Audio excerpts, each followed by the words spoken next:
अगला अध्याय प्रथम ज्योतिर्लिंग सोमनाथ के प्रादुर्भाव की कथा और उसकी महिमा।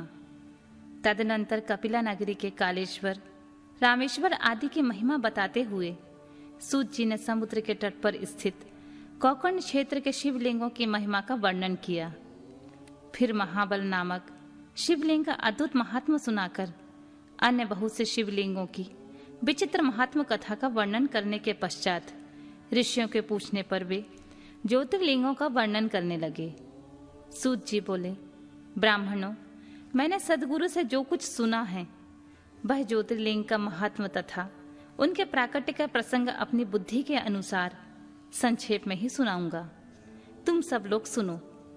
मुने, ज्योतिर्लिंगों में सबसे पहले सोमनाथ का नाम आता है, अतः पहले उन्हीं के महात्म को सावधान होकर सुनो। मुनीश्वरों, महामना प्रजापति दक्ष ने अपनी अश्विनी आदि 27 कन्याओं का विवाह चंद्रमा के साथ किया था। चंद्रमा को स्वामी के रूप में पाकर वे दक्ष कन्याएं विशेष शोभा पाने लगीं तथा चंद्रमा भी उन्हें पत्नी के रूप में पाकर निरंतर सुशोभित होने लगे। उन सब पत्नियों में जो रोहिणी नाम की पत्नी थी, एकमात्र वही चंद्रमा को जितनी प्रिय थी उतनी दूसरी कोई पत्नी कदापि प्रिय नहीं हुई। इससे दूसरी स्त्रियों को बड़ा दुख हुआ। वे सब के सब अपने पिता की शरण में गईं। वहां जाकर उन्होंने जो भी दुख था उसे पिता से निवेदन किया। द्विजो, वह सब सुनकर दक्ष भी दुखी हो गए और चंद्रमा के पास आकर शांतिपूर्वक बोले, कलानिधि, तुम निर्मल कुल में उत्पन्न हुए हो। तुम्हारे आश्रय में रहने वाली जितनी स्त्रियां हैं उन सब के प्रति तुम्हारे मन में न्यूनाधिक भाव क्यों है? तुम किसी को अधिक और किसी को कम प्यार करते हो। अब तक जो भी किया सो किया, आगे अब ऐसा नहीं करना। ऐसा विषमता पूर्वक बर्ताव तुम्हें नहीं करना चाहिए, क्योंकि उसे नरक देने वाला बताया गया है। सूत जी कहते हैं, महर्षियों, अपने दामाद चंद्रमा से स्वयं ऐसी प्रार्थना करके प्रजापति दक्ष घर को चले गए। उन्हें पूर्ण निश्चय हो गया कि अब आगे ऐसे नहीं होगा, पर चंद्रमा ने प्रबल भावी भाव से विवश होकर उनकी बात नहीं मानी। वे रोहिणी में इतने आसक्त हो गए थे कि दूसरी किसी पत्नी का कभी आदर नहीं करते थे। इस बात को सुनकर दक्ष दुखी हो फिर स्वयं आकर चंद्रमा को उत्तम नीति से समझाने तथा न्यायोचित बर्ताव के लिए प्रार्थना करने लगे।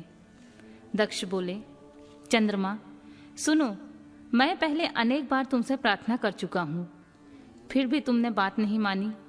इसलिए आज शाप देता हूं कि तुम्हें क्षय का रोग हो जाए।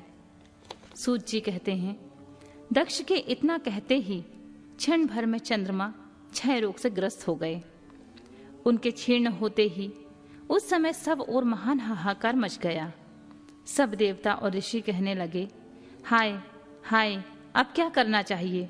चंद्रमा कैसे ठीक होंगे?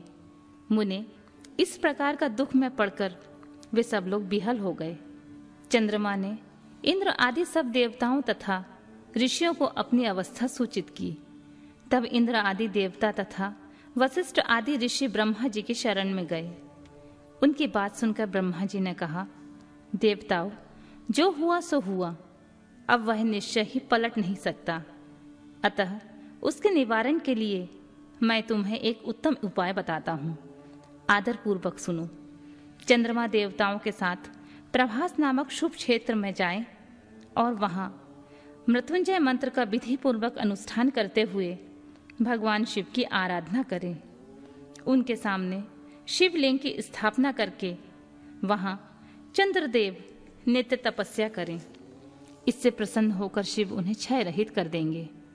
तब देवताओं तथा ऋषियों के कहने से ब्रह्मा जी की आज्ञा के अनुसार चंद्रमा ने वहां 6 महीने तक निरंतर तपस्या की।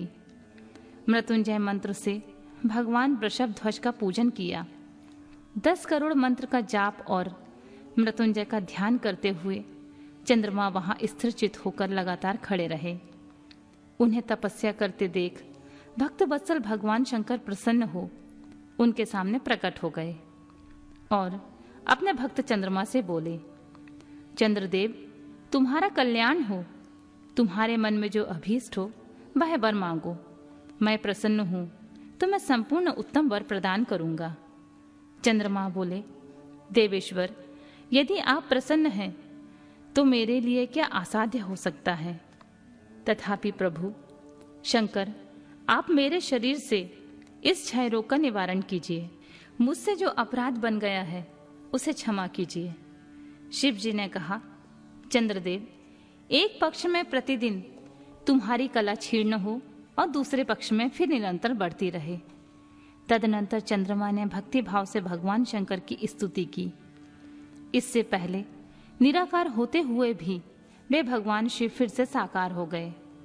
देवताओं पर प्रसन्न हो उस क्षेत्र के महत्व को बढ़ाने तथा चंद्रमा के यश का विस्तार करने के लिए भगवान शंकर उन्हीं के नाम पर वहां सोमेश्वर कहलाए और सोमनाथ के नाम से तीनों लोकों में विख्यात हुए।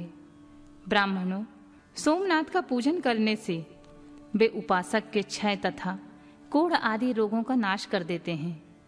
ये चंद्रमा धन्य हैं, कृतकृत्य हैं, जिनके नाम से तीनों लोकों के स्वामी साक्षात भगवान शंकर भूतल को पवित्र करते हुए प्रभास क्षेत्र में विद्यमान हैं। वहीं संपूर्ण देवताओं ने सोमकुंड की भी स्थापना की है, जिसमें शिव और ब्रह्मा का सदा निवास माना जाता है। चंद्रकुंड इस भूतल पर पापनाशन तीर्थ के रूप में प्रसिद्ध है। जो मनुष्य उसमें स्नान करता है वह समस्त पापों से मुक्त हो जाता है। क्षय आदि जो असाध्य रोग होते हैं वे सब उस कुंड में 6 मास तक स्नान करने मात्र से नष्ट हो जाते हैं। मनुष्य जिस फल के उद्देश्य से उत्तम तीर्थ का सेवन करता है उस फल को सर्वथा प्राप्त कर लेता है, इसमें संशय नहीं है। चंद्रमा निरोग होकर अपना पुराना कार्य संभालने लगे। इस प्रकार मैंने सोमनाथ की उत्पत्ति का सारा प्रसंग सुना दिया।